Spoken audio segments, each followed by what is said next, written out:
So that's a great question. I had another question that kind of popped in my head talking about negative comments. And I wonder, and this is for both the ladies on the panel, do you feel there are gender differences on the amount of negative comments on posts? Meaning that, do you feel that there's a higher rate of negative posts on posts by women rather than men? I see more men commenting negatively. I've never really thought about it before, but now that we're discussing it, I do think men comment more in that kind of fashion. I mean, I will say things that I disagree, but you know, the Canadian in me always says there's always a nice way to say it. That's awesome. Yeah, and there is, and I just wonder if it's, you know, maybe just because of the gender differences where it's an interesting observation. Men having kind of more of a dominant sort of, you know, persona, if you will, in certain cases where they're saying, well, I'm not going to fear this. I'm just going to go ahead and say what I want. And I don't care. Yeah. But that's the problem. I don't care. There always has to be a nice way of stating your opinion, regardless of what it is. This is a professional platform. Manners will never go out of style if I have anything to say about it. Yeah. Inga, you've been dying to dive in. Please. No, I was just going to say that I've never actually thought about it. But if you do think about it, there's never a balance across genders, right? No. And I think women are more prone to being subjected to some behavior like this. But it's just, honestly, the only way that we can eradicate it is like Aretha Franklin said, RESPECT.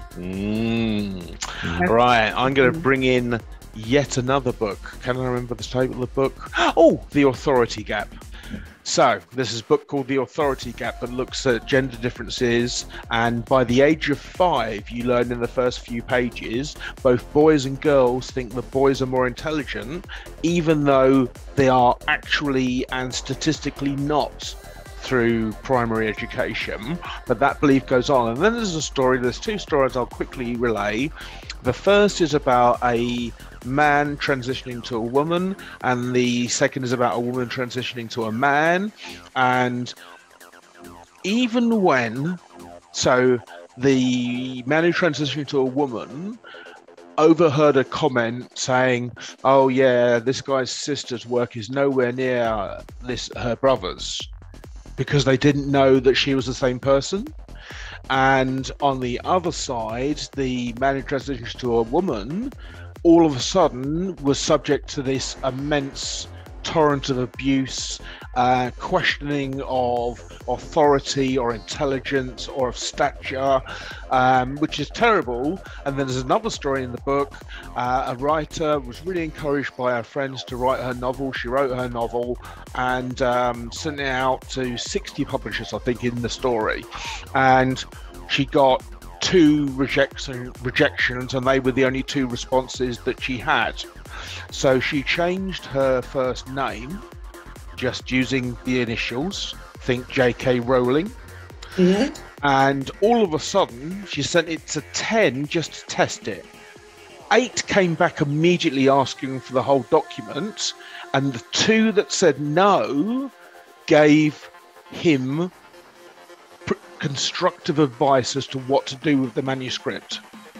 So the question, Gregory, about gender differences, there's no easy way of being a man in this conversation, mate, because it's not you and me, but it is our gender. It is indeed. Yeah. Wow. Okay. Yes. Very interesting. Yes. All right. Look, I tell you what we're going to do then. Gregory, is there anything because we've been on for an hour and 40 minutes Yeah, already. no, I think we've been on probably a long time, Yeah. and we'll need to find ways to, cut this up in really meaningful ways for our audience and make that consumable. But I really want to honor Inga and Sharon for being here and joining us today. It's a pleasure to see you both. It's a pleasure to get to speak with you and hear your point of views and opinions and experiences. So I just want to honor you and thank you for your time. Thank you. It was a pleasure to be in your company. And anything I can do to help you in the future, please reach out to me. It would be my great pleasure.